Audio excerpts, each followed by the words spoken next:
When we first introduced Aquaman in the old Superman show that we had done, DC Comics had done a major revamp of the character where they'd changed him from the, kind of, nice family man Aquaman with the short blonde hair and the orange shirt and the seahorse and all that. They had taken him and made him a much stronger, more outwardly vicious, looking character with the long hair and the beard and the big hook on the hand. And a lot of us, we're like any other fans, we're very traditionalist ourselves, so when we used Aquaman, we said, oh, we're not going to use that guy with the hook, and oh, that's just silly, and blah, blah, blah, blah, blah.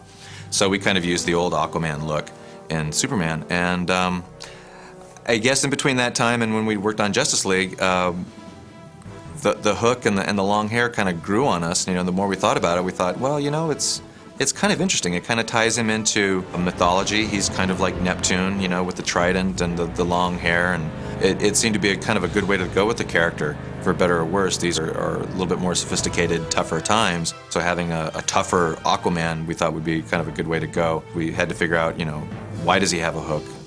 How are we going to give him the hook, and what can we get away with in giving him the hook?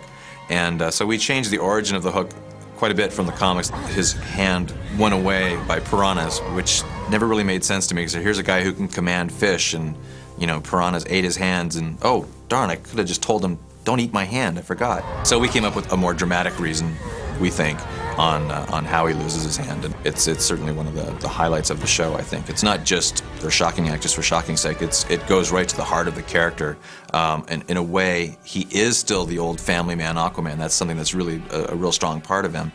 But at the same time, he's also a guy who will do whatever it takes to accomplish his goals. As comic book fans know, Orm was Aquaman's brother in the comics, and at a certain point he became a supervillain called the Ocean Master. And just for the simplicity's sake for people who don't know a lot of the complicated backstory from the comics, we decided to make Orm's betrayal of Aquaman be the main thrust of the story. We toyed with the idea of actually turning him into Ocean Master at a certain point. It ultimately came down to a visual. We tried designing his character in a number of ways, and the Ocean Master design just we just hit a brick wall with it. We just couldn't figure out a way to actually make it look really interesting and cool. So we incorporated a little bit of that fish motif in the helmet that he wears when he usurps the throne from Aquaman. But he doesn't ever really become Ocean Master, and you can't even say the name Ocean Master. It just sounds kind of goofy. So that's why we kind of played him a little bit straighter.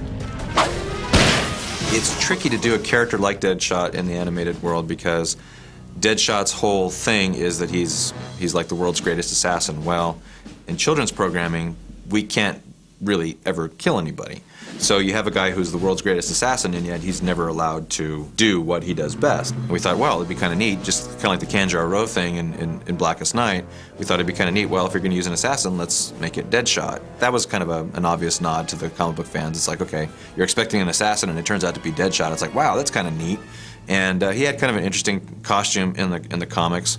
So that was, gave him a much more interesting visual than if he had just been just a hired thug. Voice-wise, Michael Rosenbaum, who plays the Flash for us, he's, when we're just goofing around in between takes when we're recording, he's constantly doing impressions and goofing around. And earlier he had done a Christopher Walken impression while he was goofing around one day, and we thought, wow, that's really great. It's a really funny impression.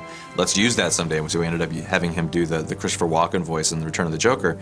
And one of the other goofy voices he had done is he had done a really dead-on Kevin Spacey voice. Okay, I give up. So we remembered that, and we thought, wow, that'd be really cool if the quote-unquote Kevin Spacey voice was Deadshot's voice, and it worked out really great. You tried to kill Aquaman. Why? Gee, why would a hired gun try to shoot somebody? Could it be that someone paid me to?